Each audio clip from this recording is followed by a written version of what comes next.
एक समय था जब पूरे भारतवर्ष में सम्राट अशोक का नाम सुनकर राजा महाराजाओं की भी रूह कांप उठती थी।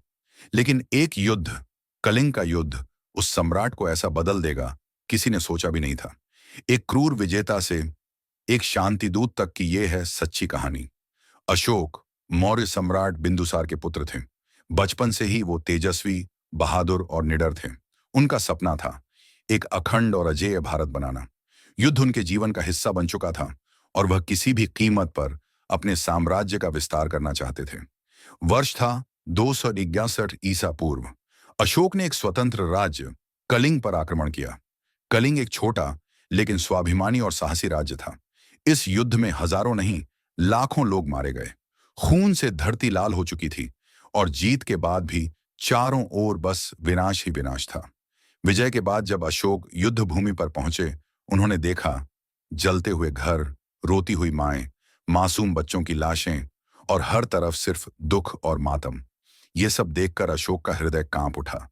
उन्होंने खुद से पूछा, क्या ये ही है मेरी विजय? इस भयानक दृश्य ने अशोक के जीवन की दिशा ही बदल दी। उन्होंने अपने पूरे जीवन में पहली बार युद्ध से घृणा की।